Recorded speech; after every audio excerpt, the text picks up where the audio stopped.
Ever since the New York Times report nearly 2 months ago that Hollywood mogul Harvey Weinstein had amassed decades of UAL harassment allegations, multiple people, mostly women, have come forward to share their own stories. When the story first broke, Weinstein initially told The Times, "I appreciate the way I've behaved with colleagues in the past has caused a lot of pain, and I sincerely apologize for it. Though I'm trying to do better, I know I have a long way to go." These stories transcend industries and professions, and politics is no exception. In the weeks since the story broke, both the Republican and Democratic Party have been rocked by allegations of harassment as women detail their treatment from prominent politicians. The Alabama Senate race that once seemed like a lock for Republicans is now up in the air, and Congress has mandated UAL harassment training. Here are the politicians on the national stage, who have served, are serving, or are currently to serve in any branch of federal government, accused of UAL harassment or UAL misconduct since the Weinstein story broke. Former President George H.W. Bush. 8 women have come forward alleging that the 41st president groped them at various events dating back to the 1992 presidential campaign. The first accusations came from 2 actresses, Heather Lind and Jordana Grolnick, who alleged that Bush had grabbed their behinds when posing for a photograph with them. Bush's spokesman, Jim McGrath, did not deny the allegations, and explained in a statement that Bush did not mean to offend anyone and was trying to put the women at ease, because he was in a wheelchair and can only reach so high when posing for pictures. At age 93, President Bush has been confined to a wheelchair for roughly 5 years, so his arm falls on the lower waist of people with whom he takes pictures, McGrath said. To try to put people at ease, the president routinely tells the same joke, and on occasion, he has patted women's rears in what he intended to be a good-natured manner. However, allegations from a time when Bush wasn't wheelchair-bound also surfaced.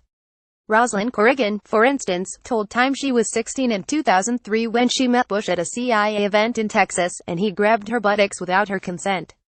Shortly after Corrigan came forward, another woman, who declined to be identified, told CNN Bush had groped her in 1992, when he was still president, and a Broadway actress, Megan Elizabeth Lewis, told NJ Advance Media Bush groped her after a performance in Houston in 2009.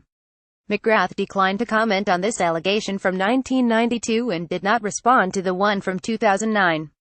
Regarding Corrigan, he told Time, "George Bush simply does not have it in his heart to knowingly cause anyone harm or distress, and he again apologizes to anyone he may have offended during a photo op." Rep. John Conyers. 88-year-old Michigan Congressman John Conyers, who has served in the House of Representatives for over 50 years and is the ranking member on the House Judiciary Committee, reportedly reached a settlement with a staffer who said she was fired because she rejected his UAL advances. BuzzFeed reported the news of the settlement, which reportedly exceeded $27,000, on November 20.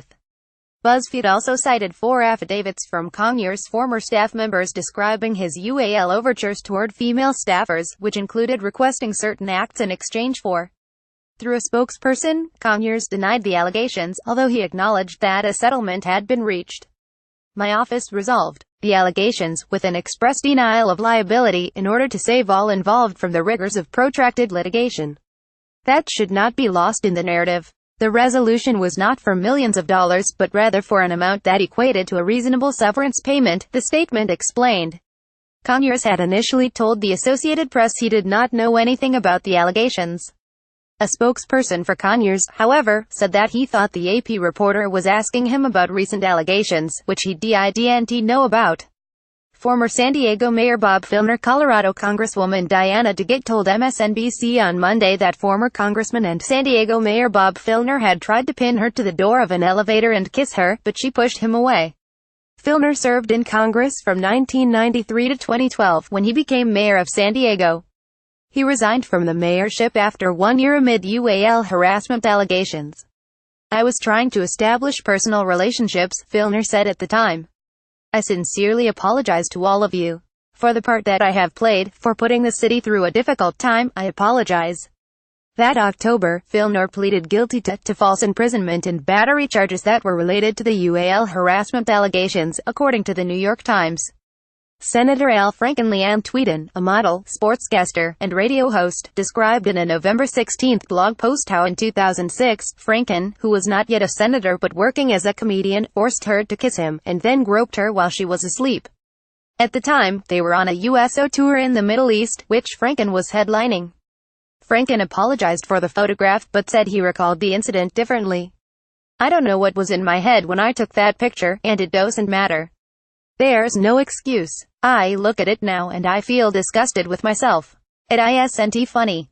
It's completely inappropriate," he said in a lengthy statement. "While I don't remember the rehearsal for the skit as Leanne does, I understand why we need to listen to and believe women's experiences." Franken also joined multiple senators calling for an ethics investigation into his conduct. 4 days after Tweeden wrote her blog post, another woman, Lindsay Menz, told CNN in an interview that Franken put his hand on her rear while taking a photograph with her at the Minnesota State Fair in 2010. "I take thousands of photos at the state fair surrounded by hundreds of people, and I certainly don't remember taking this picture. I feel badly that Ms. Menz came away from our interaction feeling disrespected," Franken told CNN. Alabama Senate candidate Roy Moore on November 9. The Washington Post reported that the Republican Party's Alabama Senate candidate had pursued relationships with teenagers when he was in his 30s, citing interviews with 4 women who spoke about their experiences: Lee Korfman, Wendy Miller, Debbie Wesson Gibson, and Gloria Tardizan. 1 week later, another woman, Beverly Young Nelson, said that Moore had pursued her when she was a teenage waitress in Alabama and he was a district attorney, locking her in his car one night and trying to kiss her, push her head toward his crotch and take her shirt off. Young and her attorney Gloria Allred held up her yearbook containing a signature from Moore which read, "To a sweeter, more beautiful girl I could not say Merry Christmas. Love, Roy Moore, DA." 2 days after Nelson came forward, another woman, Tina Johnson, told AL.com that Moore had groped her when she was 28. That same day, the Post published a story with 2 more accounts of women alleging that Moore had made UAL overtures towards them when they were teenagers.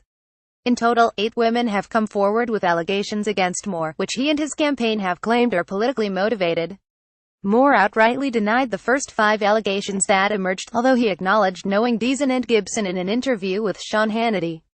But he did not directly address the other 3, only categorizing them as a political farce. His campaign has also requested that Allred publicly release Nelson's yearbook so they can verify the signature as Moore's.